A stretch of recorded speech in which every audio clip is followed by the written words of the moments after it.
Afternoon. Welcome to Sacramento County's virtual redistricting workshop. We're very excited to be here today on this Saturday, November 6th.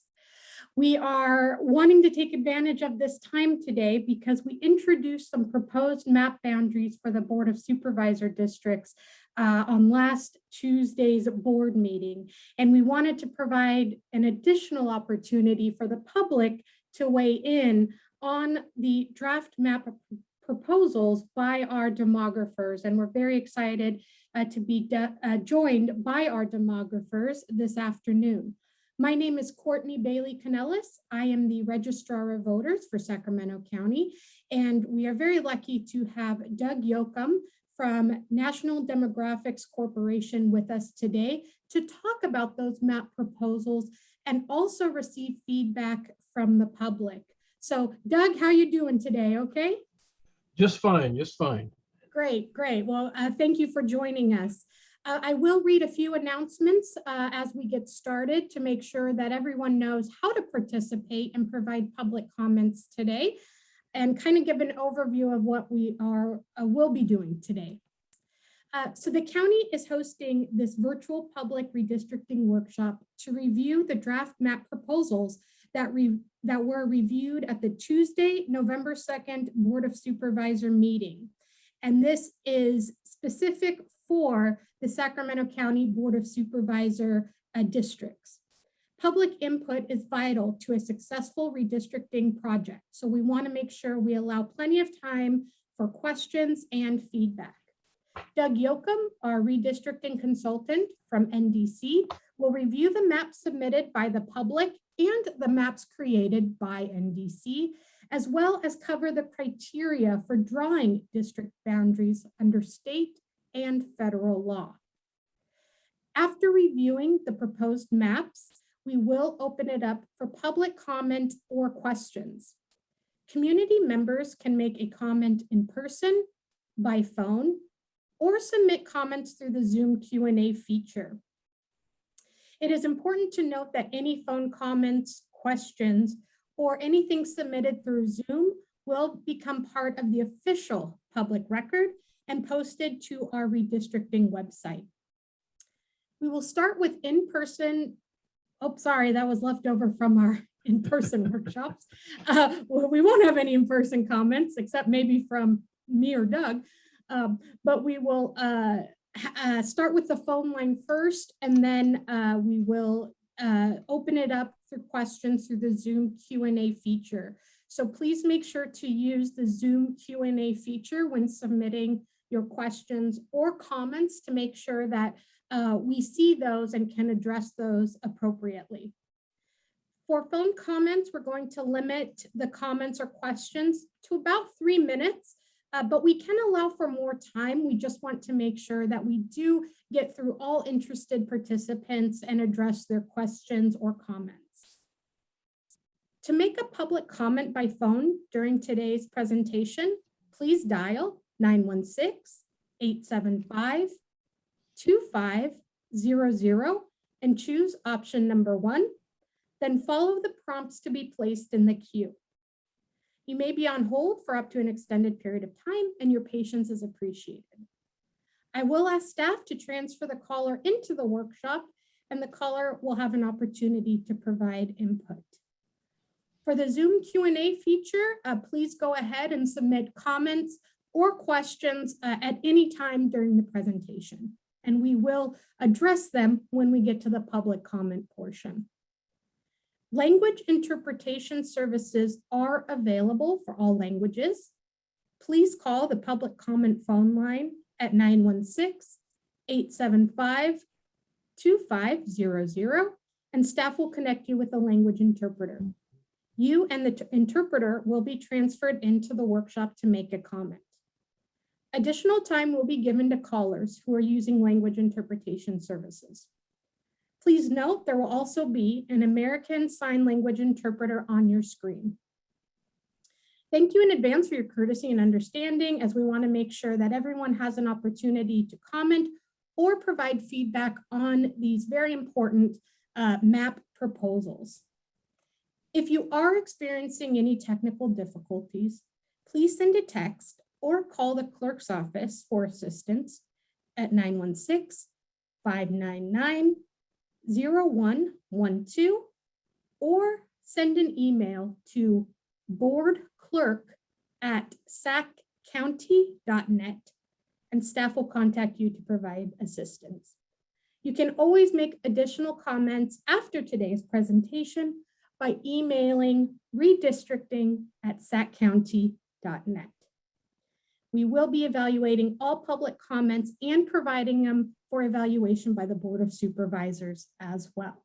So we're very excited to get started. So without further ado, we're going to go ahead and turn this over to Doug Yoakum to show us those proposals that were already provided to our Board of Supervisors. And again, we really want to use this opportunity to hear from you all, the public. So Doug, take it away and let us know what you provided to the board this last week. Thank you, Courtney, and I will attempt to do that. One thing I did want to say before I started was I'm not going to be as descriptive of the maps as I was at the board, because I do want to emphasize that this is the opportunity for the public to make their statements about what they think about the maps. I'm presuming that most members of the public have looked at the maps by now and have some opinions, and that's what we'd like to hear. So I won't be as effusive as I was at the board on Tuesday about these maps. And I'm hoping that Josh and others have my the PowerPoint ready to go. There we go. I knew I could count on you. Thanks very much. So we'll go quickly to the first page. And just to give you an outline of what we're trying to do today. Summary, I'll give you a summary of what we heard online about neighborhoods in Sacramento. And we're going to look at the publicly submitted maps. Those were submitted on the Sacramento County website on a platform called District R. And then we'll look at the draft maps that I provided to the county to try to, which tell a story about what the demographic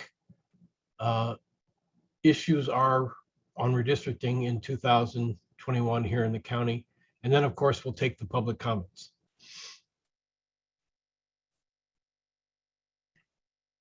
This is the standard slide that we use at all of our webinars, simply explaining what the rules are. There's federal laws regarding equal population and non-discrimination against protected classes of voters. That is Latinos, African Americans, Native Americans, and Asian Pacific Americans, that we cannot discriminate against them and divide their communities, that take away their opportunity to elect candidates of their choice.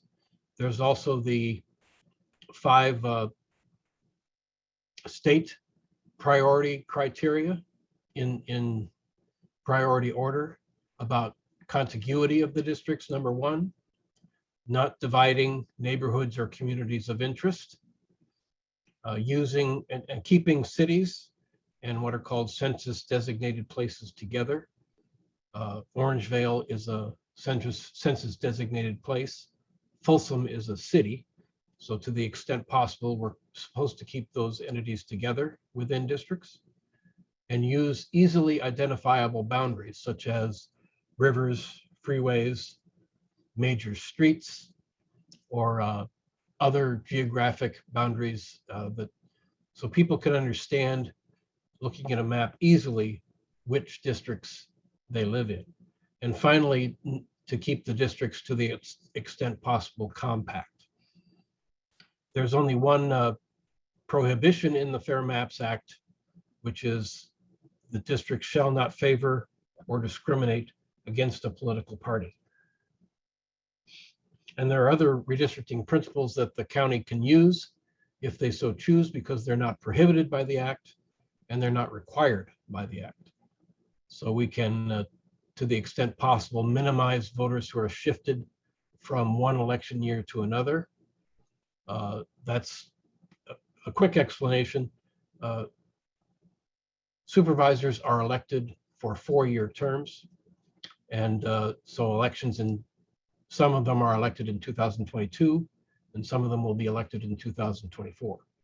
To the extent possible, we don't want to shift voters between those two election timeframes if possible. We can respect the voters' choices about who is in office, who they put in office, and not try to purposely put one supervisor in the same district as another.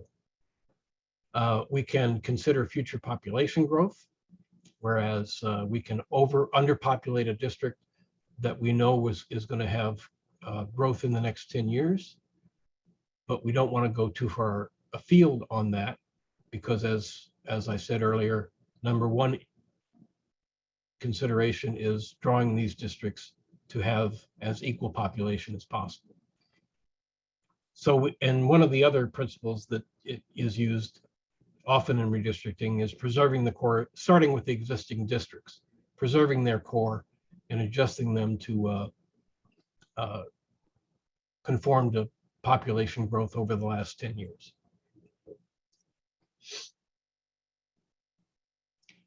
Here's a summary of what we heard online in comments and in our workshops that we had in each of the 5 supervisor districts. One of the first comments we received was that Rancho Murrieta belongs in District 5, and Gold River belongs in District 3. That was just a general comment we received early on in the process. A lot of folks at our workshops in the districts said that they wanted their communities, their unincorporated communities, kept together. Specifically, people commented about Fair Oaks, Foothill Farms, and Carmichael. We got a comment from a resident of Castleman Ranch describing what their community was along Elk Grove Florin Road there, and they expressed their desire to stay in District 2. We got a map submittal about describing the West Arden Arcade area and its differences, and describing its differences between Arden Oaks, Sierra Oaks, and Arden Manor, and a desire to keep their community together. A comment about District 4 not being compact, with the arm extending into Gold River. The comment also said that Rosemont and Gold River belong with Rancho Cordova. And we also got some maps submitted about what the Rancho Cordova traditionally was and historically was. And those 2 maps were substantially similar to each other. And we also got a commentary both online and at the seminar, at the workshop, from the LGBTQ community and their community of interest. And if we can go to the next slide, we can show what they submitted as their communities of interest. If you see that little blue box there on the left-hand map, they describe some of their communities as downtown, the Mansion Flats area, over to East Sacramento and Midtown. They also describe some of their communities of interest as Land Park, Curtis Park, and the eastern part of Tahoe Park. And that's how they described their communities to us.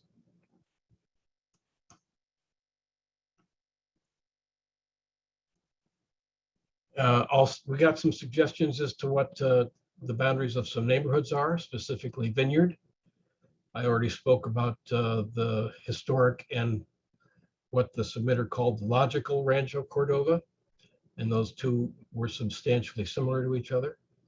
I described the West Arden Arcade map that was drawn. The Tahoe Park Neighborhood Association submitted what they considered to be the Tahoe Park area.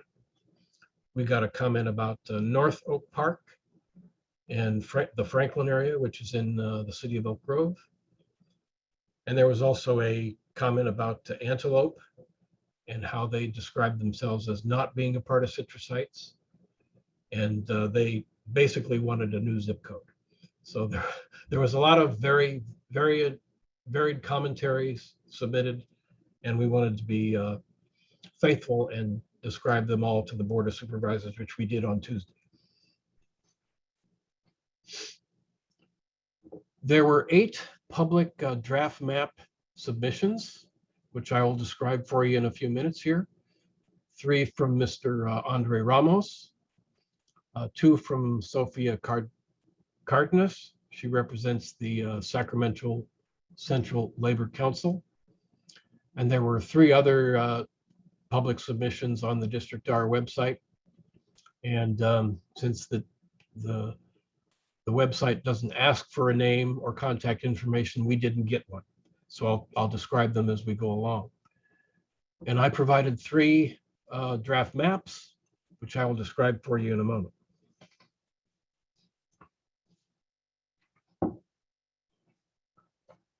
This is Mr. Ramos's submittals. I will describe them very briefly. The county staff has conveniently renumbered them so that they more conform to what current districts are. District 1 moves that district into the Alberta and Antelope and Rio Linda areas, and then stops it at the American River, or actually Highway 50.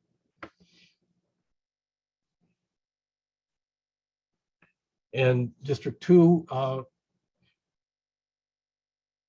extends down into the Freeport area and a little eastward towards Rosemont, but not including Rosemont.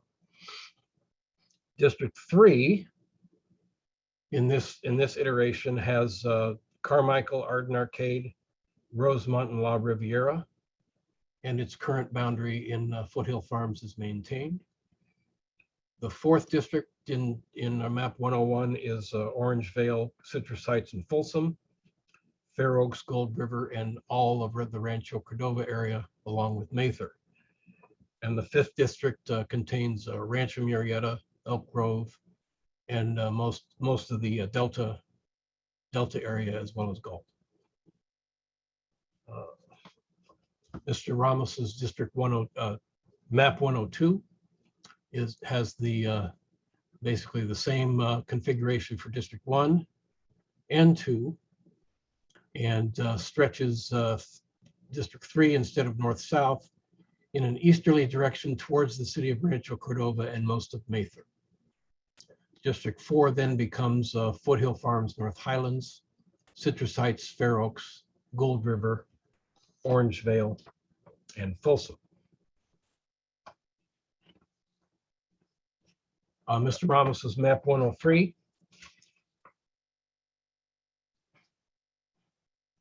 stops District 1 at the American River and then extends it into North Highlands and Foothill Farms. District 2 then starts at the river, contains downtown area, and goes down the pocket to just north of Freeport. District 3 becomes Citrus Heights, Carmichael, and Arden Arcade, and then a part of the city, a larger part of the city of Sacramento that it currently has. That would place 2 of our supervisors in that district.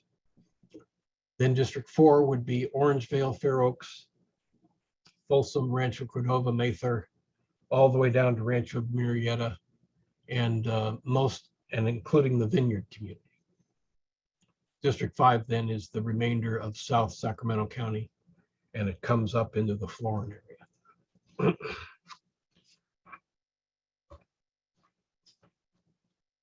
Map 104, if you were following it on the District R website, it's the Dillon map, and it Well, I want to start in the south area on this one. Because it uses Highway 99 as a border, it splits the city of Elk Grove and Galt right down the middle. But District 1 has Antelope, all the Foothill Farms, most of North Highlands, Rio Linda, Alberta, and Sacramento, and stops at the American River. District 2 then extends all the way eastward into La Riviera and Rosemont. It includes downtown Sacramento and the Pocket. District 3, let's get this right on 104, has Arcade, the Arden Arcade area, Carmichael, most of the city of Citrus Heights, and Fair Oaks, and the southern portion of Orangevale. And then District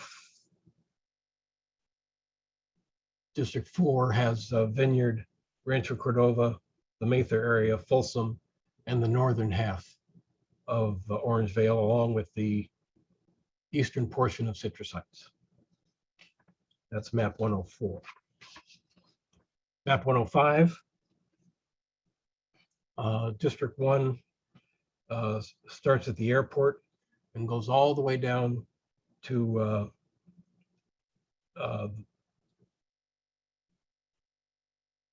the land park and south of that area, going east to almost to Rosemont, which actually includes a small part of Rosemont. District 2 then extends from the rest of La Riviera and Rosemont down to most of the Vineyard area and most of South Sacramento, including the Pocket area. District 3 in this iteration, Citrus Heights, Foothill Farms, North Highlands, Rio Linda, Alberta, Antelope, and also the Del Paso Heights area of the city of Sacramento. District 3, I'm sorry, I just described District 3. District 4 in this map 105 has Folsom, Orangevale, Fair Oaks, Carmichael, and the Arden Arcade area, and a portion of East Sacramento.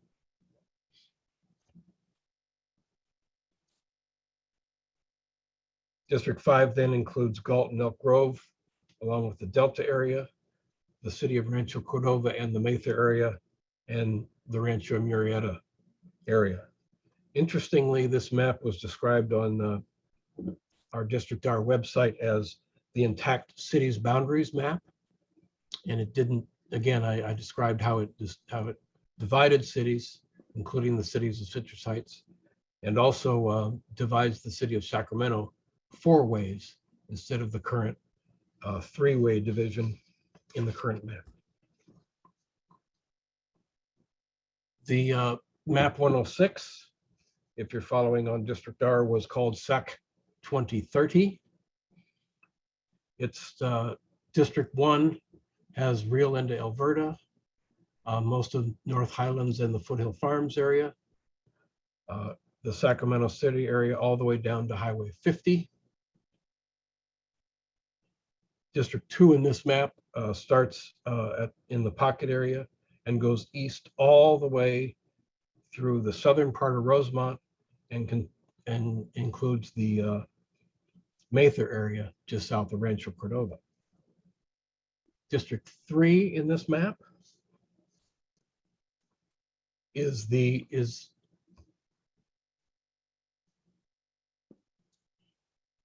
community of Antelope, Foothill Farms, the eastern side of North Highlands, Arden Arcade area, Carmichael, and portions of Citrus Heights and Fair Oaks. District 4 then is most of this area of Citrus Heights, Orangevale, Folsom, eastern Fair Oaks, Gold River, Rancho Cordova, and the northern part of Rosemont and the southern part of the La Riviera community. That leaves Rancho Murrieta, Elk Grove Vineyard, and the Delta area as the 5th district.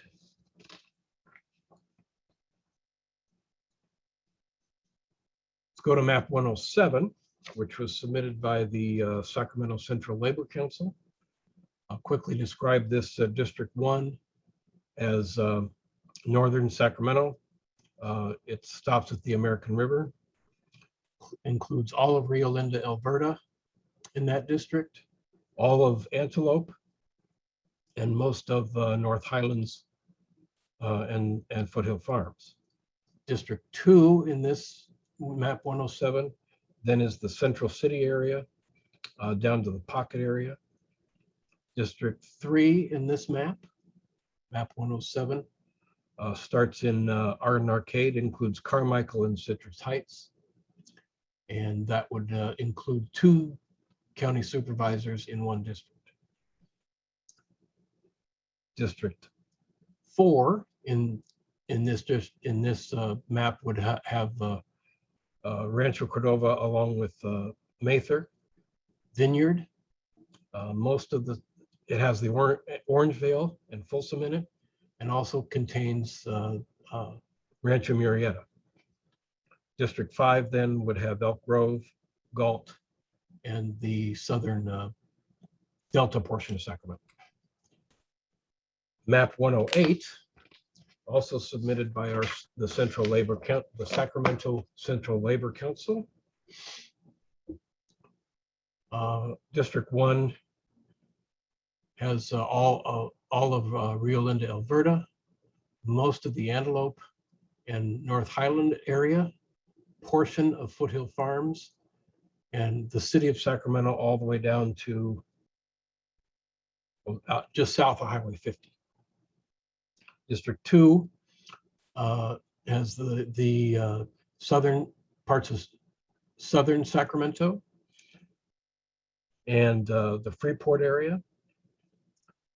District 3 in this map has Arden Arcade and Carmichael, half of the city of Rancho Cordova, and all of the Mather area, and a small portion of Citrus Heights.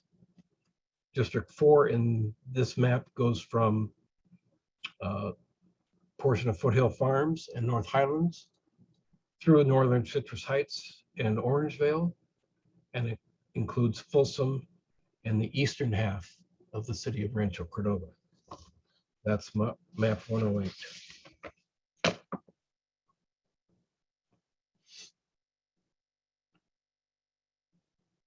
These are the 3 maps that I drafted for consideration by the board. I'll describe them briefly. Map 201 holds District 1 and District 2 in their current configurations, because those 2 districts technically are population balanced and don't need to be changed unless there are some areas that we want to shift around. So they include their current populations in the city of Sacramento, and District 2 extends out into a portion of Vineyard, and that's its current configuration. District 3 in this drawing, map 201, simply adds the community of Gold River, and that satisfies its population shortage because Gold River contains about 8,500 people, and that makes District 3 a balanced district. District 4 in this drawing keeps its current boundaries on the northern end all the way to Folsom, keeps Rancho Murrieta, and then takes the southern portion of Rancho Cordova along with most of the Mather community. District 5 then keeps the rest of Rancho Cordova, which is its northern portion, Rosemont area, Elk Grove, of course, and Galt and the Delta area. That's map 201. So by eliminating the Gold River arm, we end up in this drawing creating a new arm that basically comes into the city of Rancho Cordova. Draft map 202 was intended to try to eliminate that Rancho Cordova arm, but instead creates a new one coming from District 4 all the way into the northern Rancho Cordova. So in map 202, there are some slight changes made to District 1 in order for District 4 to take over some of its population and try to solve its population problem. But still, District 4 has to come in for a substantial portion of the city of Rancho Cordova in order to solve its population shortage. District 2 was changed a little bit because of the changes in District 1, because District 1 then takes over the area of Oak Park and Curtis Park and Land Park. So District 2 moves south into the city, into the area of Fremont. What did I say? Freeport.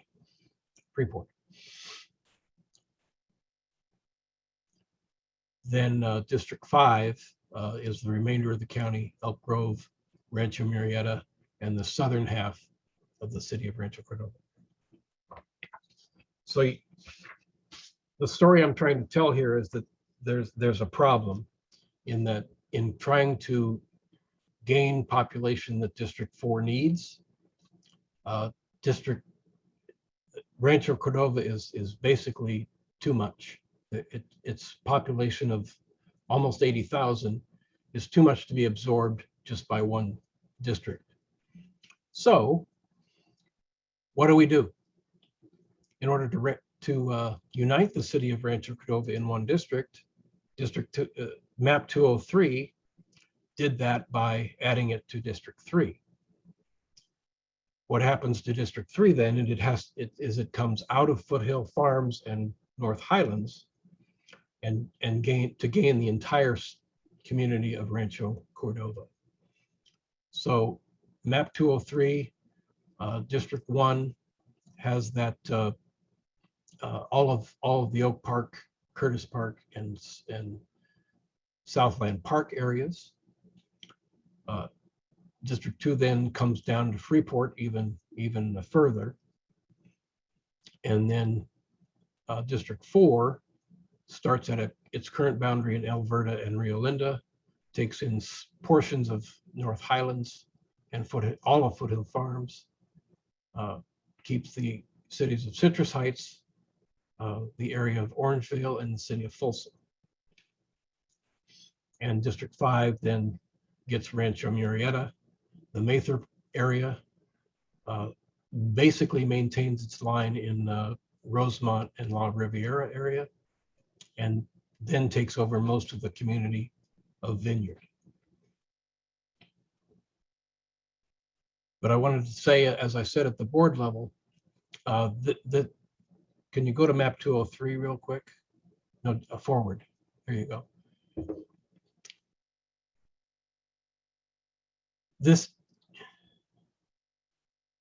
I drew this map and I said, okay, District 4 and District 5 are not population balanced in this particular configuration, because I said to the board at the time, I didn't want to split the city of Rancho Cordova or the city of Folsom.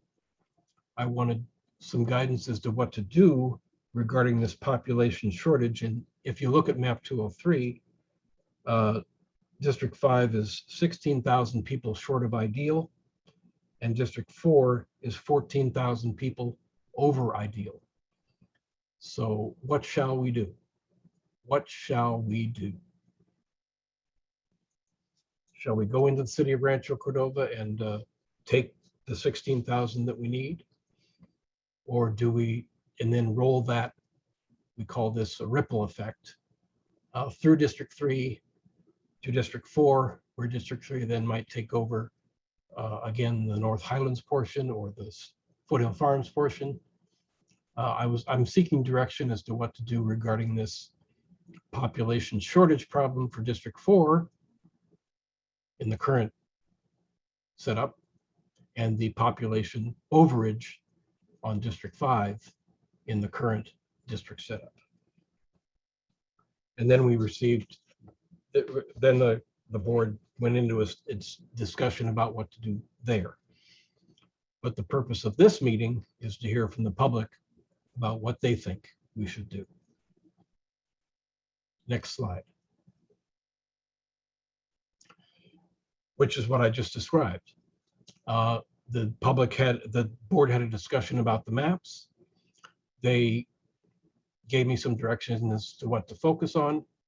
And then we come to this meeting and we hope to hear more. And we heard from the public in some commentary, and we'd like to hear more of that now.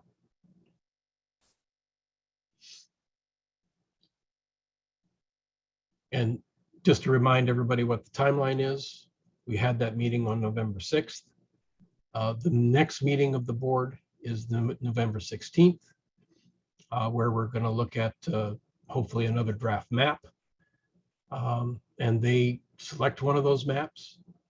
And then the 17th is also a scheduled board meeting where they're scheduled to select the final map. And then December 7th is the date that they will adopt the final map, and we're required to post that map 7 days prior to that meeting.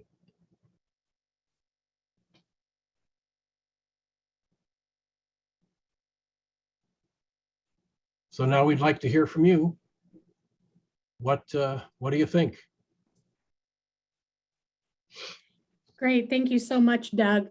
I did adjust my volume, so hopefully folks can hear me a little bit better than before. Apologies for that. Now is the opportunity to really hear from our community. The board has had an opportunity to review all public comments submitted so far, as well as the draft maps that Doug just showed to all of us.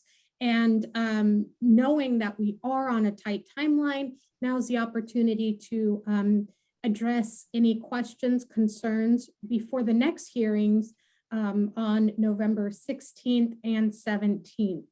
A full list of all of our hearings and past hearings and workshops can be found on our website at redistricting2021.saccounty.net. So there was some kind of great information on how we got to this point from those past workshops. I do see we have quite a few questions and comments in the Q&A. I would like to remind you to please put any public comments or questions in the Q&A feature, not the chat feature. That helps us to be able to make sure we get to your question and comment timely. So I'm going to go ahead and open it up to the phone lines first. If you do want to make a call through the phone line, the number is 916-875-2500, selecting option number 1. But if you do want to go ahead and submit it through the Q&A feature, that absolutely works as well. And we will get to that, get to those comments in a moment. So let me check with our wonderful clerk of the board's office and see if there is anyone on the phone thus far. Madam Moderator, we do have one phone call and I'm going to transfer them in right now. Are you ready for the comment? We are ready. Thank you. Thank you. Hi, caller. Please start with your comment. Hi, my name is John Merchant. I live in Rancho Murrieta. This is my 4th redistricting, and I wanted to comment particularly in support of map NDC 201. We have, if you look at the map, the south area of the purple in District 4 really runs down Highway 16. And as the district progresses up and includes Rancho Murrieta and goes up into Folsom, it makes sense for us to be there because every key issue that we as a community have to deal with here over the next 10 years moves north. There really is not a lot of commonality with the South, which would include us in District 5. Economically, we are tied very exclusively to Folsom. Traffic has made it virtually impossible and will continue to do so for us to move to the west and to the south. We interact quite a bit with any change that the landfill makes. This incorporates the landfill. Most importantly is the urbanization of the Jackson Highway. That runs down along the bottom of the purple line on the south side into Mather and then down into Sacramento. There will be some 35,000 houses added in that area as we move forward and 26 traffic lights. One of the things that's unique about Rancho Murrieta is that we are a unincorporated area inside the urban services boundary. And our relationship to a supervisor is extremely critical to us because unlike a lot of the rural areas in District 5, we have some particular issues that we have to deal with. And the only place we can go with those is to a supervisor. And over the last 11 years, if you include the election that'll happen in District 5 in June, we will have had 4 supervisors in 11 years. So the continuity there is important. And it doesn't refer to any particular supervisor because we've had really excellent relationships with 2 of them. We would like to start to build that continuity. Somebody really understood what our problems were and could help us more efficiently. That pretty well sums up what I had to say, other than there is a fairly substantial support for MAP 201 in Rancho Murrieta. We have emails coming to you that I think you're already seeing, and I think that will pretty well demonstrate what the community favors and hopes that we can do. So thanks so much for letting me comment. Thank you very much, John. And yes, we have received those comments and those emails. And that brings up a great point as well, that if there's a map that you already like or agree with, and you know the number, your public comment or feedback can be as simple as, I support map 201 in this case. And I think that is really great feedback and history regarding your community, regarding the history of Rancho Murrieta. So appreciate your comments today. And I know we're definitely looking at that community, and something that we've talked about with our other supervisors is the importance of continuity to the extent possible. Of course, we have to make sure we meet our obligation of redistricting, which is evening out the populations. But continuity was definitely a topic that came up. So thank you so much, John, for bringing that up. Okay, Madam Clerk, was there anyone else in the phone queue? Yes, there is. So hang on 1 second, please. Great, thank you. And then we'll move to the Zoom Q&A feature.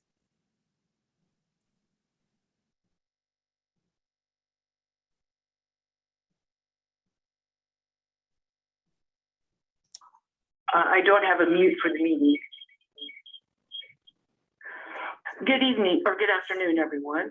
My name is Gay Jones, and I currently live in District 5, Supervisor Natoli's district. My comments are speaking directly to the issue of communities of interest and natural boundaries. The American River affords us a very specific, very well delineated border.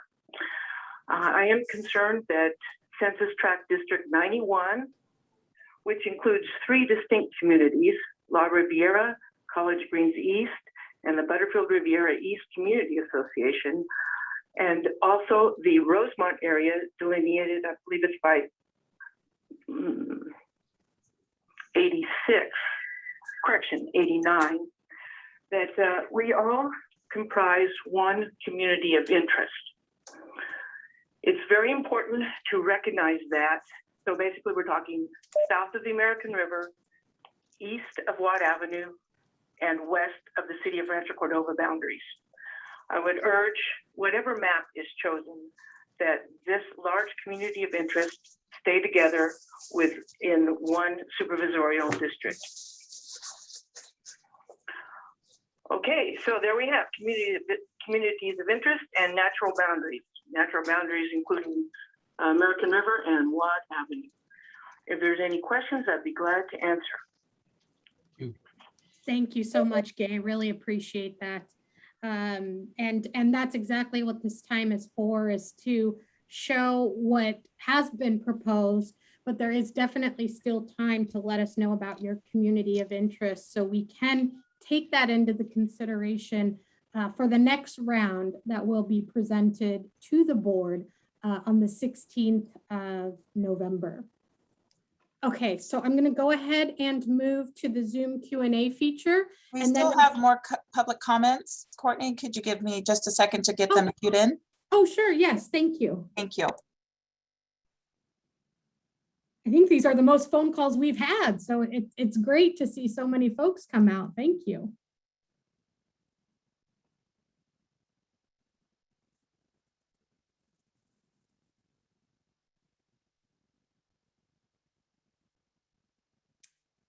Again, you can call in or submit your comments or questions through the Zoom Q&A feature, and we will make sure to get through them all.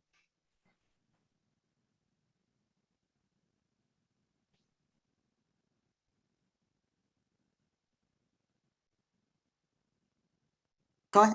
Please start with your comments. Thank you. My name is Michael Seaman. I live in Arden Arcade. I thank you very much for putting on this hearing. District 3 should not include Rancho Cordova. District 3 should include as much of the unincorporated uncity as possible. Uncity people are all in the same boat. We're invisible. We're easily ignored. We're equally unserved versus the unincorporated versus the incorporated areas. And that's about as strong a community of interest argument as you can make. The less we have of the city of Sacramento included in our district, the better, because there's been an historic tendency to let the city of Sacramento dominate anything that happens in our community. If we have to be linked with a city, we need to be linked with Citrus Heights because they have been in the same boat as us when they originally started. I wish that there was some discussion of how many supervisors is the right number to have when you have as massive a population as we have. We really have a very strange arrangement with going from 315,000 constituents to for each supervisor to 319,000 constituents for each supervisor. The municipal affairs get lost in all of that noise. This would be a much easier process if we had more cities in the unincorporated, heavily urbanized uncity. Thank you.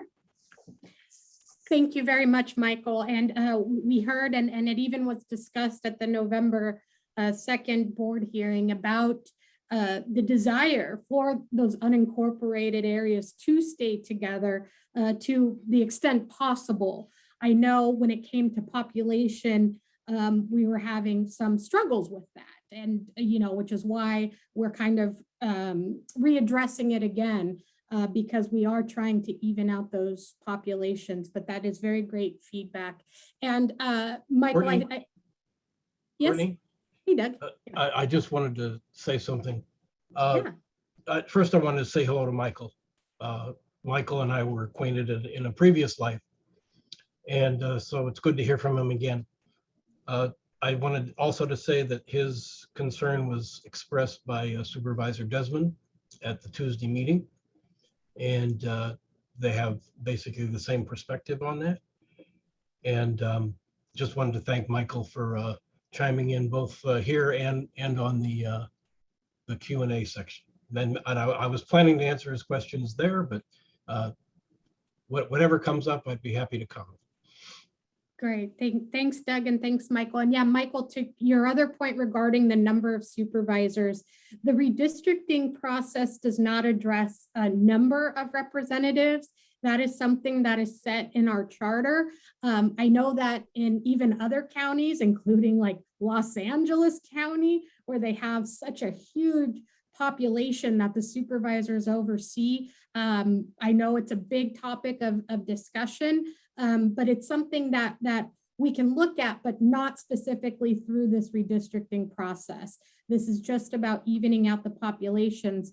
But if you want us to look at future charter changes, and that's something that you can work with the board members on and submit your comments to as well.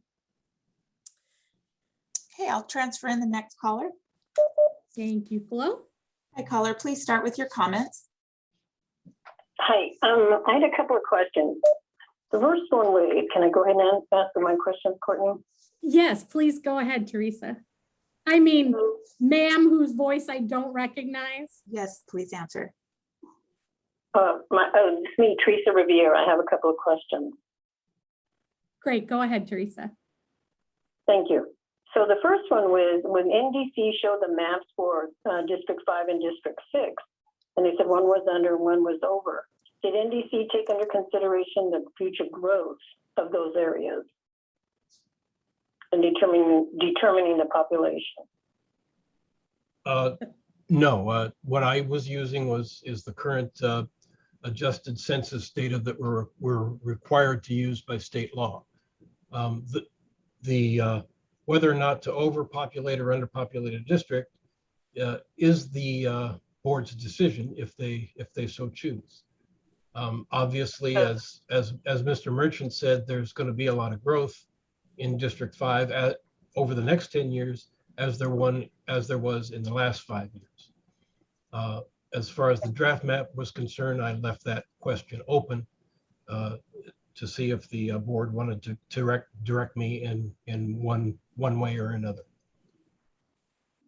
Okay, then the second question I have, because I can't recall this, when you made your presentation to the Board of Supervisors, the supervisors of the 3 NDC maps, they ranked them in a certain way that they were looking at them. Can you tell me again what was the ranking between, I think you said the 1, 2, and 3 of the NDC maps? I'd have to go back to my notes, but each supervisor kind of did give a ranking. And I don't want to, without looking at my notes, I don't want to characterize it so as not to be inaccurate. But they did express certain preferences, absolutely. Right, and that was District 3 and District Desmond and District Frost, is that correct? I'm sorry, say again. So Supervisor Desmond and Supervisor Frost, they identified which maps they were preferring?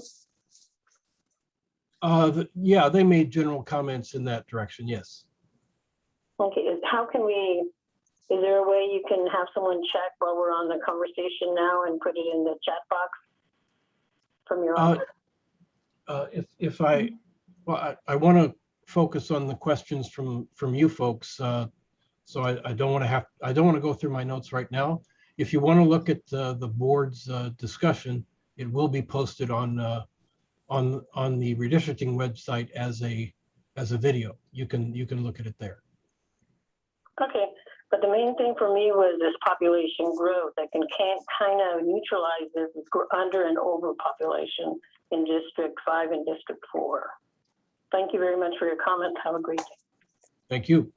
Thank you, Teresa. Yeah, I don't have that information either. So I would encourage folks to rewatch the November 2nd. I know even our staff were looking over that a couple times to make sure we did capture all the comments. So if anyone else can watch it as well and make sure that we capture everything and that we can look at that as we go to the November 17th or 16th and 17th meeting, that would be helpful. To kind of tag on to your question, Teresa, Doug, does it kind of sound like at this point, we haven't really factored in future population growth with any of the maps presented by NDC. Is that a fair statement? That's a fair statement. I Okay. didn't take that, I did not take that issue into consideration when I drew the draft maps. Sure. And so we're kind of just relying, at this point, whether it's public comment or comments from the board to kind of let us know if that is something we should consider. Is that correct? Absolutely. Yeah, Okay. That's a good way to put it. Okay, thanks, Doug. Okay, Flo, we have another caller. Yes, we do, dear. I'm going to get them queued up right now. Hi, caller. If you could please start with your comments. Yes, thank you. Good afternoon. This is Andres Braumos, a community member. I submitted 3 of the maps that you all went over. Thank you for going over them again. I just wanted to, again, share some of my comments more specifically around communities of interest. In particular, looking at the South County area, I grew up and spent, over 20 years living in Elk Grove, which is where my family's located in the South County. Each of the 3 maps, I think, are different variations of what can be acceptable, keeping cities, communities together. But some of the common similarities in the South County area of the maps reflect my view that there's a community of interest with the surrounding communities with Elk Grove, such as Vineyard, Florin, or the South Sac, sort of Valley High, North Woodman area. And I think there's a few different reasons, few different layers. For example, historically Vineyard used to be in the same district with Elk Grove. That makes a lot of sense given that, parts of Vineyard are very rural or very sort of large lots, big acres, in terms of, the development. And you look at East Elk Grove, the city of Elk Grove has designated East Elk Grove as a rural community. And there's a lot of similarities in just how the neighborhoods look like in East Elk Grove and in Vineyard. And so I think it would make sense to consider those kind of a rural community that really should be together. Similarly, Elk Grove has a very high API population. There's been a lot of growth, especially in West Elk Grove. When you look at the data, in fact, I think it's the county or NGC's data with the map layers. When you look at percent CVAP, I think that's citizen voting age population Asian, and then you look at the percentage, the layer of percent speak Asian languages at home, you really see that even throughout the whole county, it's really in South Sac and in West Elk Grove that you see a lot of those communities there. And so I think it makes a lot of sense to have Elk Grove and the community of interest of the API community together with, more of South Sac, more of Florin, even parts of Vineyard also have high percentages of the API community, both language and citizen voting age population. So that's kind of a lot of the similarities in my maps in the South County, was trying to keep that community of interest together, not only for the sort of ethnic communities, but also sort of the rural community in the East. And I think that makes a lot of sense, keeping with our neighbors in that area, than going all the way up and grabbing, Rancho or kind of those areas, which might have more in common with other communities along the American River. Comment was made, maybe it shouldn't go with District 3, so maybe it'd go with District 4 with Rancho, but definitely for the South County and Elk Grove, I think there's many reasons and data for community of interest in keeping Elk Grove with Florin, Vineyard, South Sac, or any combination of that. Thank you. Thank you, Doug, Mr. did you have a Ramos. comment? Yeah. Oh. Mr. Ramos has commented both Tuesday and today. I just wanted to say to him, the maps that he put together are very interesting. I know how much time he spent on them. I'm an Elk Grove resident myself, so I can understand some of the things he's saying. But mostly, I just wanted to say good job and keep it up. And if you ever do come to a hearing, make sure to say hello.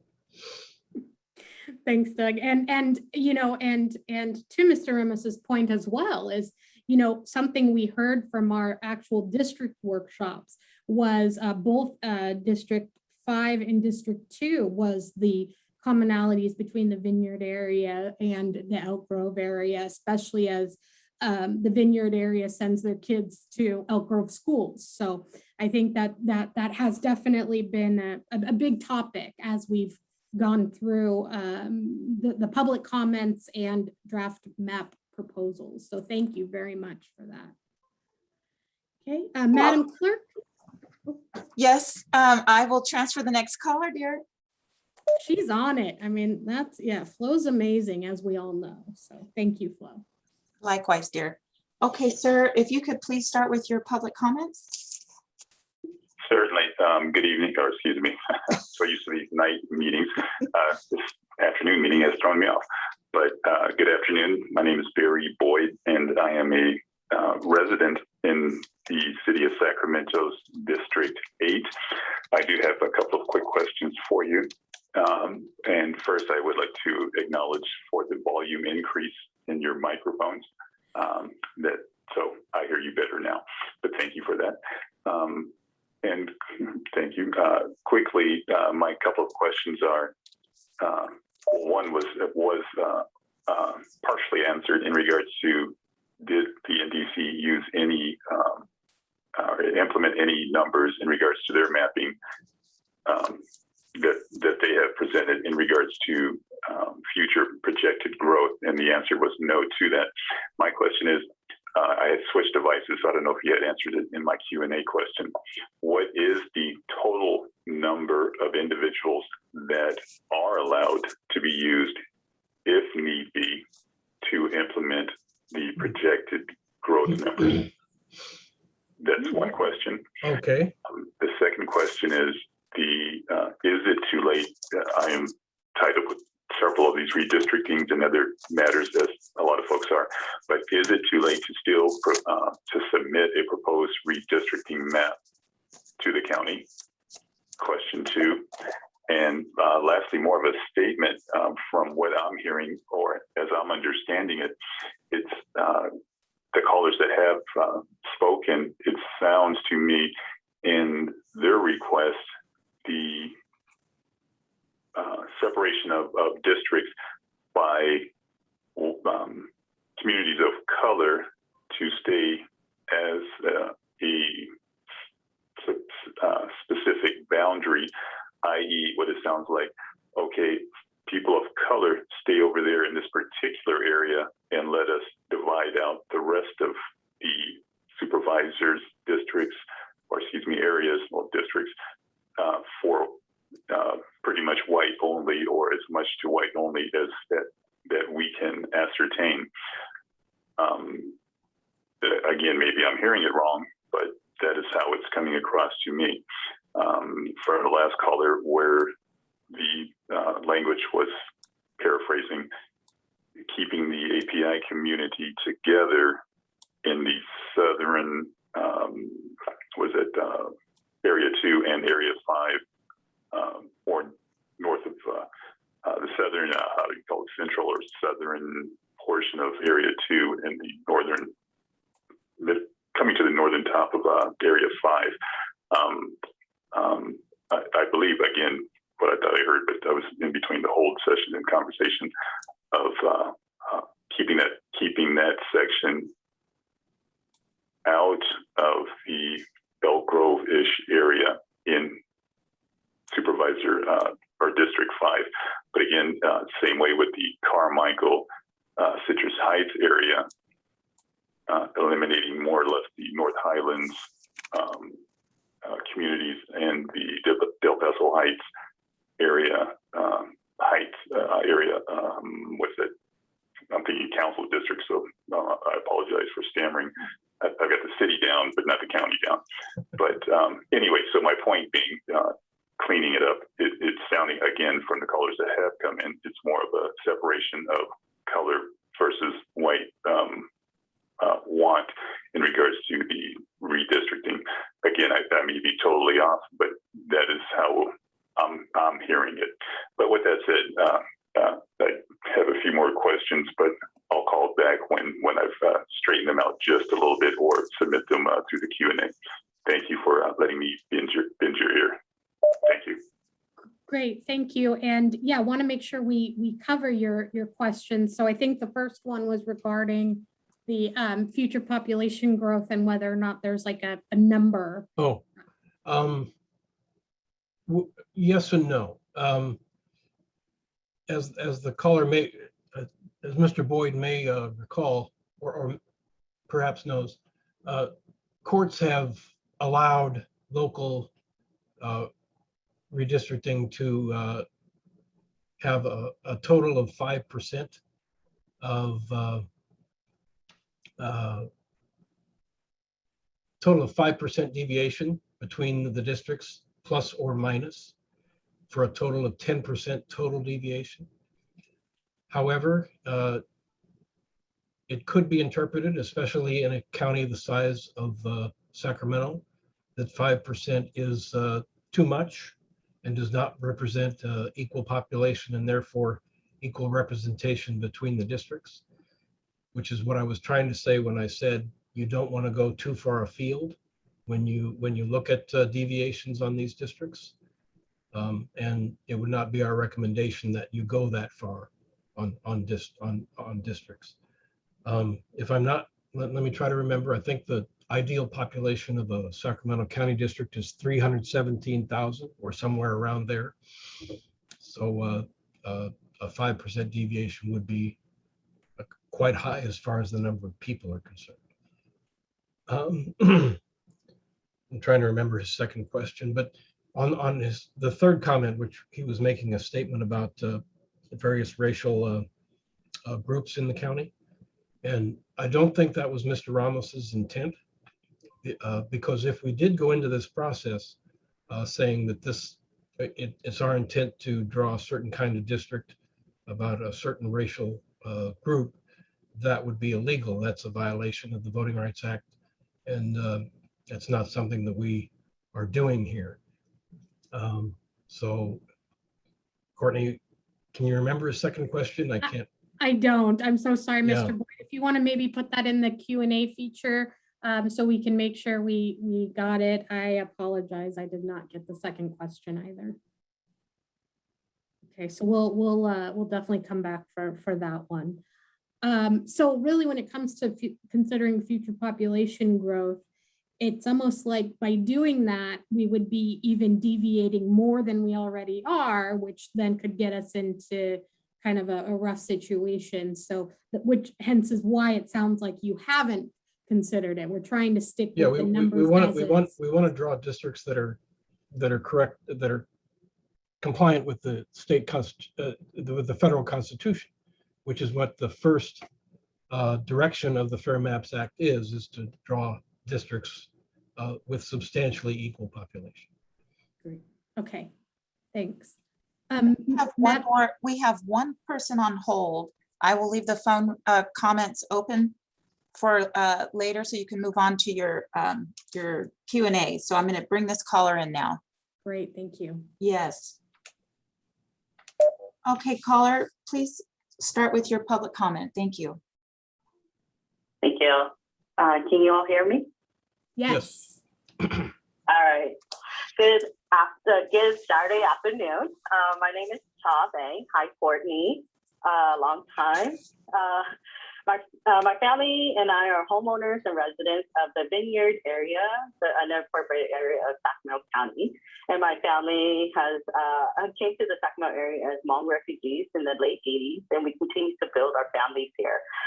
We are part of a larger Hmong American, Asian American immigrant, refugee, and underinvested Black, Indigenous, people of color communities in Sacramento. I wanted to just thank you all for this workshop and the opportunity to make comments on the direction of where the county redistricting map is going. For someone who has been quite deeply involved in the state redistricting level, I know the commitment and the great task you all have been given. So I hope that my comments will be valuable to you as you continue to line draw in this process for the county. While I could not attend Tuesday's meeting, I thought it was important, and I did submit a comment to uplift the connecting Asian American communities of interest in South Sacramento and Elk Grove. I'm a little saddened to hear that the Board of Supervisors have chosen to disregard the interests of the Asian American population in the county. I appreciated the previous callers uplifting, taking some time to look over the CVAP, the Asian American CVAP numbers, and then also the spoken Asian languages at home data as you are drawing those lines. Many of our Asian American families live in the city of Elk Grove, but have really deep roots in South Sacramento, where the largest Asian American population live in Sacramento. Between the two regions, we share families, communities, and business ties, and the Asian American communities are linked with each other between Elk Grove by traveling between the regions for family, dining, college, work, and other purposes. Elk Grove and South Sacramento also have ties between school districts. As the Elk Grove Unified School District overlaps with South Sacramento city limits, and the 63,000 plus students in Elk Grove Unified are made of both South Sac and Elk Grove City youth and families.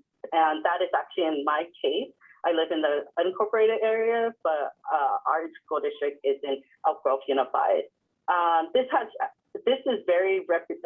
actually is not the case for the city of Rancho, which has its own school district. So for us to consider the city school district boundaries too. For a large of our Asian American communities, we just want to make sure that our two Elk Grove and South Sacramento regions are connected. I'm strongly encouraging the Board of Supervisors to just place City Elk Grove in its entirety and in South Sacramento to exploring across the vineyard together under one district. I'm in strong support of the public map submitted, or the public map 102 submitted. Hopefully that would also help guide you all in your line drawing. Thank you for this opportunity. Thank you so much, Cha. Yeah, great feedback, and definitely not alone with some of that feedback we've received so far. Thank you. I'm going to go to I saw that. Thank you so much, Mr. Boyd, for submitting your second question, which was, can a map still be submitted? Oh, and the answer is yes. We still are accepting submissions, public comments, but it's important to note that the later you wait, the less time we will have to be able to consider it publicly and for the board to be able to consider it. But as we know, this is all, a really big puzzle. And so maybe your map submission might give either our demographers or a public kind of a puzzle piece that might be able to help the supervisors make their final decisions. So yes, absolutely. Please submit your map still. Our next meeting is on the 17th, or sorry, the 16th. I keep saying that. We have one on the 16th and 17th. So the earlier, the better, to make sure that the board, our demographers, and everyone has an opportunity to review them. So please, earlier the better is all I can encourage with that. Okay, thank you very much for that. Okay, so I'm going to go to the Zoom Q&A feature, but we are going to keep the phone lines open. So if you still want to make a public comment question through the phone line, please feel free. So we will circle back again. We want to make sure everyone is heard. That's the whole point of this, especially as we are working with a lot of big potential changes here. So the first question through the Q&A feature that I'll probably start with, Doug, and then you can chime in if you would like. The question is, unlike most of the other redistricting efforts occurring around California and here in Sacramento, there are independent committees or commissions that have been formed to assure there'll be fairness and communities of interest are able to finally have a voice. What measures have been put in place to make sure the Board of Supervisors are not making final redistricting decisions based on their own self-interests? And again, Doug, please feel free to chime in, but I think what we're doing here, knowing that yes, this is a board managed process, which actually on the county levels in California, most counties are having a board managed process. What we want to make sure is that the communities and the public are heard. And so we're asking our public and our community to make sure that you hold our demographers, you hold us, and you hold the board accountable by watching and participating. So as you see these either map submissions, if you see some community that is left out, a community that may not be represented, or if you see public comments that either the board or our demographers or us as a county have not addressed, we want you to call us out. That is why we are going to have these hearings coming up on the 16th and 17th prior to final adoption. We want to make sure that what the board is saying in the public meetings is something that our community can at least understand. We don't expect everyone to agree. We know that there is going to have to be some compromise in order to meet our main objective, which is making sure that the populations are as equal in size as possible. So we're not expecting to make a whole lot of fans here, but it really is, we're counting on the public to hold all of us accountable by watching, participating, reviewing the maps, reviewing the public comments, and if you don't see them being discussed at the meeting, to call us out on it. And if you do feel that they are making decisions on their own self-interest, that is why we want to hear from you. This is also why we held some district actual meetings with each of the supervisors individually. So folks can hear from the supervisors what their goals and kind of what they're looking at with this whole process. Doug, do you have anything to add to that? No, only that, does Kim want to give a comment on this? Well, I don't think so. I think Kim's just saying that this question's being answered. Oh, okay. Yeah, the board made a decision early on. They considered the commission option and chose to go with the board directed process instead. And like Courtney just said, we have extensive public outreach efforts going, and we've had a meeting or two in each supervisor district. So it's our hope that we have satisfied the requirement, and it is a requirement in state law now, that the county board reaches out and tries to get people involved. Yes, and we will continue to work on that. But again, and all we can ask for is really the public participation, and for those that have been participating to, again, make sure that we do consider everything that's been submitted. We've looked at it and are taking it into consideration. And if not, please call us out on it. Okay, and another in the Zoom Q&A feature, it looks like it's just a public comment. It doesn't look like a question. So it's Michael that says the unincorporated areas of Sac City and north of the American River suffer if any parts of Sac City are included because of the natural tendency of the Board of Supervisors to listen to their friends at Sac City instead of the bulk of constituents who live in the unincorporated communities. That said, I'm okay with including Rosemont with the unincorporated areas north of the river because, after all, they are invisible and ignored as their fellow unincorporated community of interest travelers north of the river. So again, more comments regarding our unincorporated areas. Okay. Thank you for that, Michael. From Bob, hey Bob, in maps 201, 202, and 203, can you extend District 4 on the west to be bounded on the south of Elkhorn and west by Highway 99? Doug, what's your thoughts on that? Let me look at it. Can you extend District 4 on the west? Not on the south of Elkhorn. Elkhorn's in the Antelope area, I believe. And the west by Yeah, Highway going all the way 99. by. I suppose, but I have to look at that. I can't envision it on a map right now because 99 is quite a bit away from where District 4 currently is.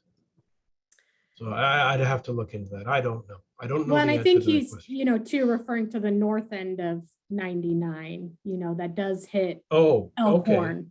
Yeah, when you go past Alverta Road, Yes, Elkhorn yes. up to Riego Road, kind of that. I think some of the public submissions actually did that. And that would put District 4 into the city of Sacramento. So I don't know if that's a desirable result, but I guess the answer to Mr. Isaac's question is yes. But I don't know if that would be acceptable to some folks.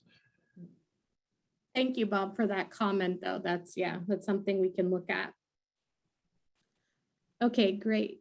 The next one, Michael, and beyond, I'm going to go ahead and read this, but I think we kind of talked a little bit about this. So beyond the notion of how many constituents per supervisor is the right answer, there's the question on whether the county should continue to run the municipal government role.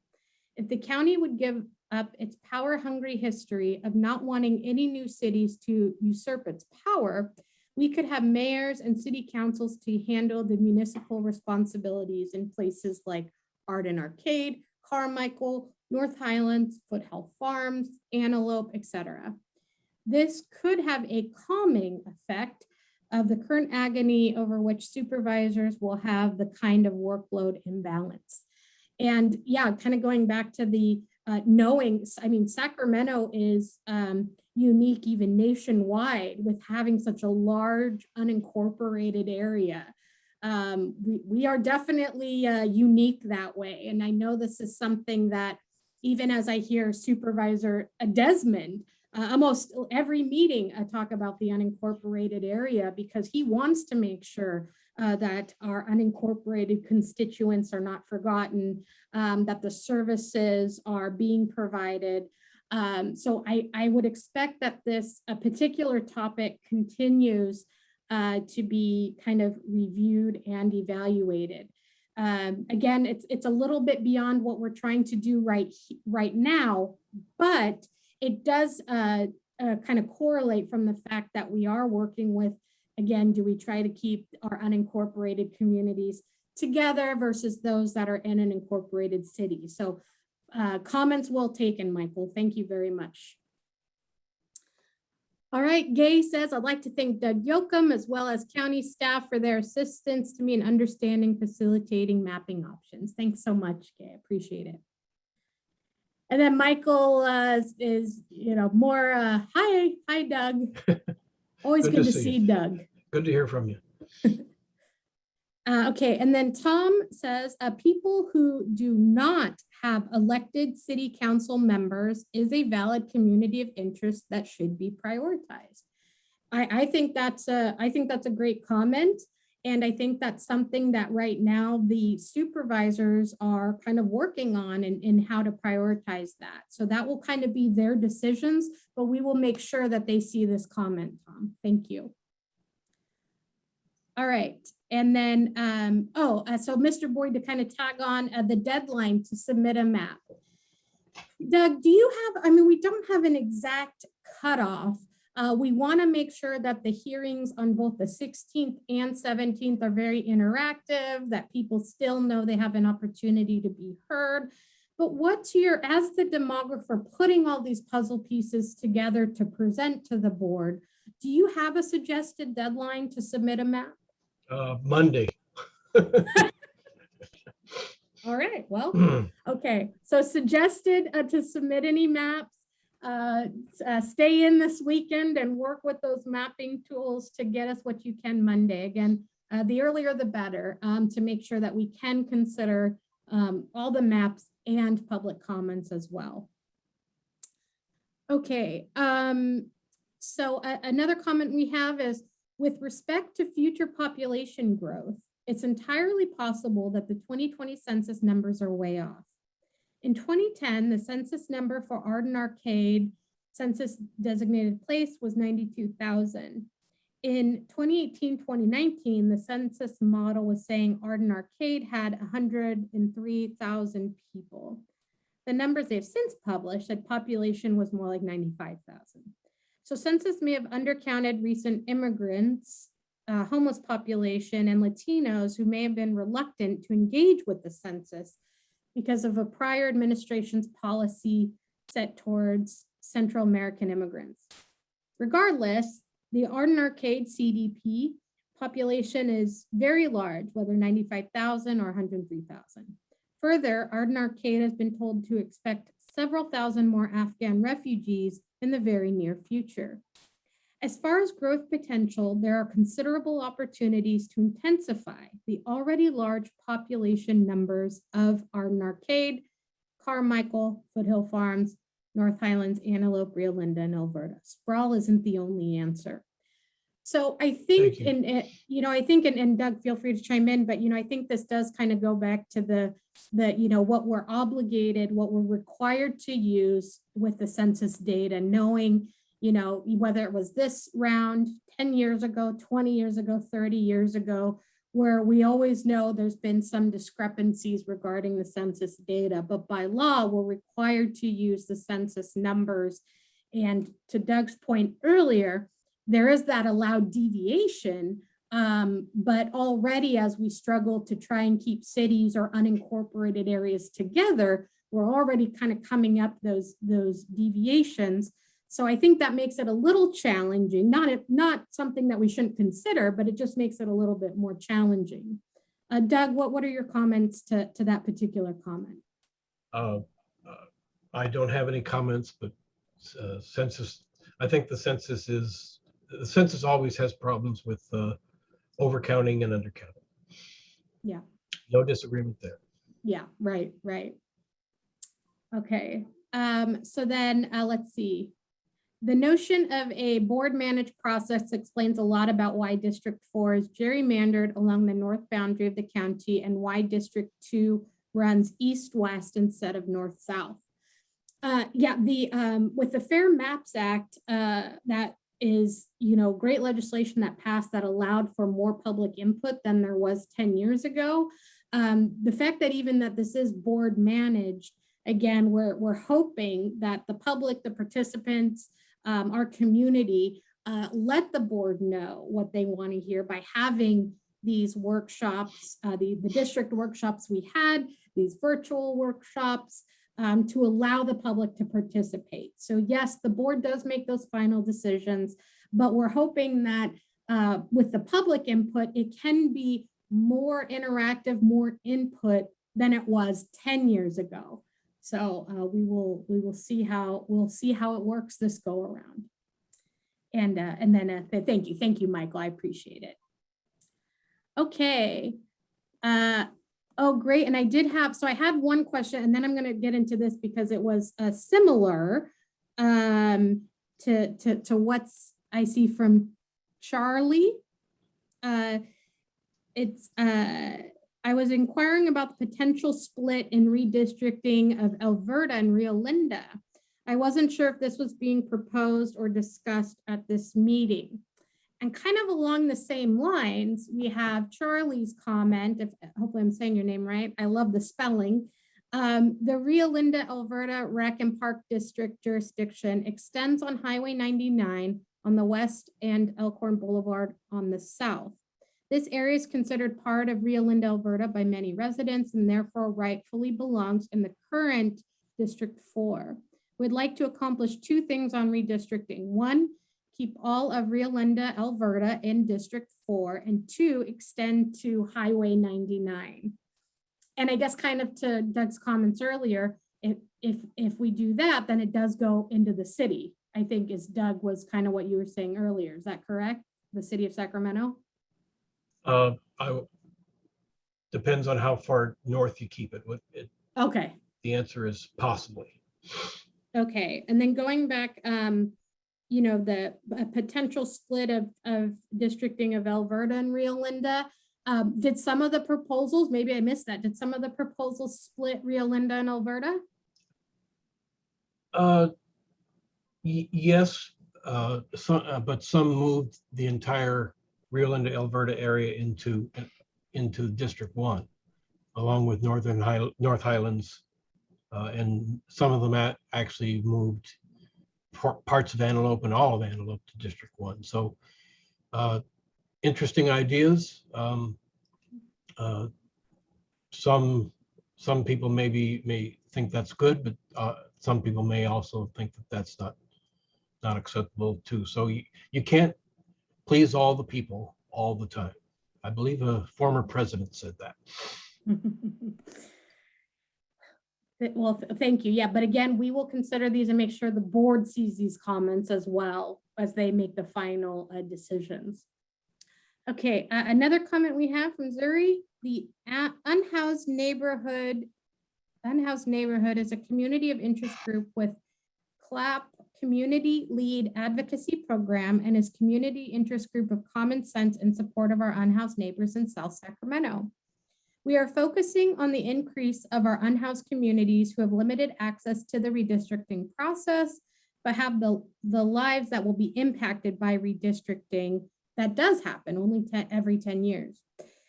We are concentrating on the displaced in County of Sacramento District 2 that has unhoused families, youth, and vulnerable community. There also are very limited resources and choices for housing and basic needs for unhoused neighbors due to little to no South Sacramento shelters, not one safe ground in District 2 or any of the district county zip codes, lack of affordable housing, lack of room and board, or adequate room and board. We would like boundary changes for District 2 lines to be changed to have City of Sacramento with resources and opportunities for basic needs for our unhoused. Thank you. That is great feedback. And she also continues for our unhoused with City District 6 lines extending further down Elder Creek. Oh, I see. Road. Yeah, thank you so much. She completed her Doug. comment. Got it. Thank you so much. Okay, yeah, with our unhoused with City District 6 lines extending further down Elder Creek limits to Calvine Road limit. We will make sure that the board definitely sees this. We have been trying to do a lot of outreach. We've done a lot of neighborhood associations in different groups, presentations over the summer.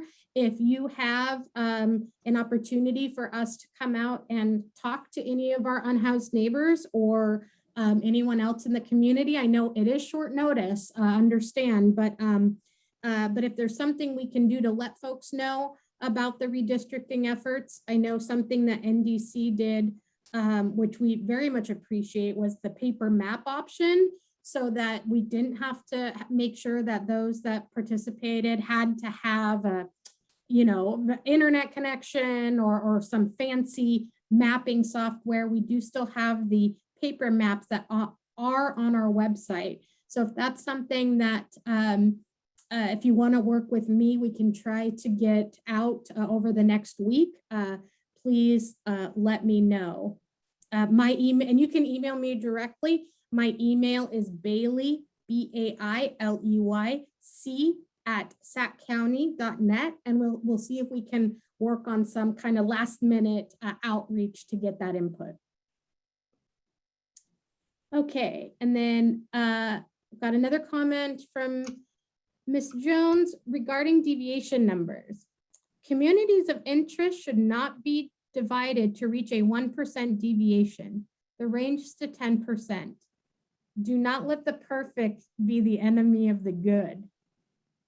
Thank you very much. I think you have a new slogan right there. Thank you very much. That's great. Thank you. I know, and that's been a big topic of discussion too, the deviation. Oh, thank you, Bob. Bob clarified city doesn't come north of Elkhorn. So we're talking just south of Elkhorn for that. And Charlie too. Okay. Oh, great. Thank you. Awesome. Okay. Oh, hey, Jeff. Good to hear from you. I have heard on the Barrett Congress District is most change. Can you comment? I'm not commenting, Doug. Not our deal. Right.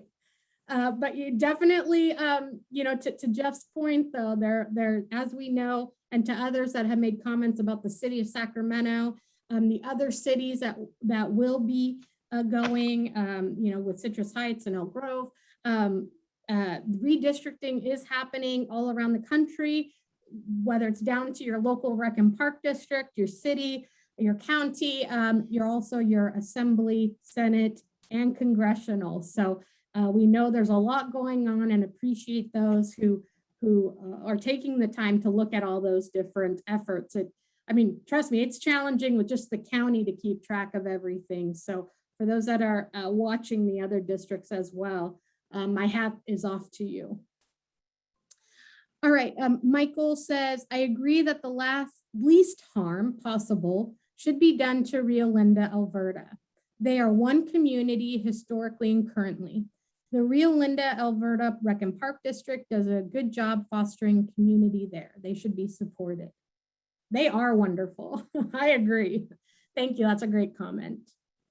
Okay, so that does wrap up what we have in the Q&A feature. So I'm going to go ahead and ask our Madam Clerk to see if there's anyone else in the phone queue that either has questions or comments to address. No, ma'am, we have no public comments at this time. Wow, okay. These have all been great comments and questions. And again, these will be included in our public comments submitted for the board to review, with the next meeting being on the 16th. I will give it just about 30 more seconds to see if anyone has any other questions or comments to submit through the Zoom Q&A feature as well. And in the meantime, to remind you that you can still view past meetings with past public comments at redistricting2021.saccounty.net, and also view the upcoming meetings, because I tell you, the November 16th and 17th meetings we're having, one in the evening, one in the afternoon, they're going to be intense. They're probably going to be long. So if you have any interested community members to be out during that time, we please ask that you encourage them to watch those meetings and provide public comments during those meetings, because that's really going to help our board members. Okay, looks like some quick question that's come in. To Jeff's point, he's right. I know today's meeting is about the county supervisor districts, but the supervisors need to speak up about the diffusion of Sac County's congressional influence. Sac County has very little in common with Placer and Stockton.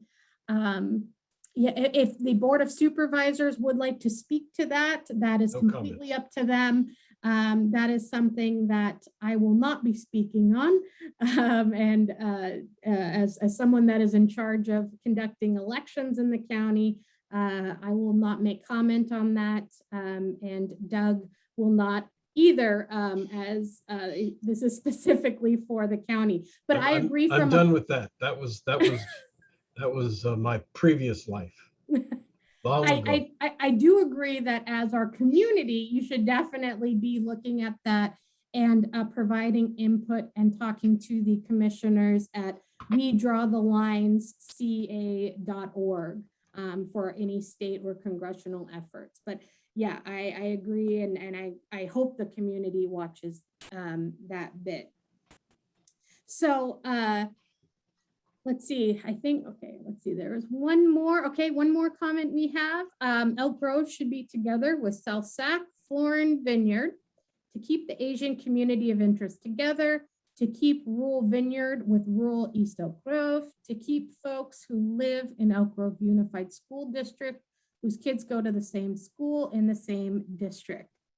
Also helps keep down ballot diversity for the registrar. Hey, thanks, Andrew. Andrew's looking out for us. All right. Yeah, thank you. Yeah, the more district lines, the more different ballot types that we have to produce. And a thank you to Kim Nava. And I do want to thank those that participated. This meeting will be posted to our website as well. It will be posted early next week. So anyone can review this meeting. You can refer back to it, make sure your comments were captured.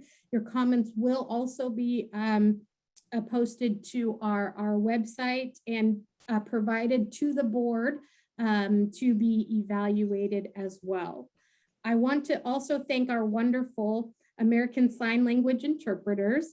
Sorry, I know sometimes I talk fast, so sorry about that. I was trying to slow myself down a bit. And of course, Doug for doing a great job, along with our County Department of Technology and our Clerk of the Board's office and County Exec's office. And of course, my team at the Elections office doing a lot of work with the Public Information Office of Kim Nava and her group in doing outreach and education. So there is still time, not a lot, but if you want to reach out over the next week to see what we can get in last minute, please don't hesitate to reach out. So without any further ado, I think that wraps it up. Doug, did you have any final comments as we kind of go into the last bit with this whole process as we start to present our kind of final draft maps to the board? No, I just want to thank everybody for participating. And we do have a lot of work to do, and we have a very short time to do it. So thank you very much. Great. And remember Doug's deadline of maps by Monday. So let's try to get those in. And thank you all for your participation. We really wouldn't have anywhere to start if it wasn't for all of you helping us and participating over this past fall and summer. So thank you for being our partners in not only elections, but also in redistricting. So thank you very much. Please feel free to send any final comments to redistricting@saccounty.net. And again, those will be evaluated and all provided as part of the official public record. So thank you all. Enjoy the rest of your weekend and have fun drawing those final maps. Thank you.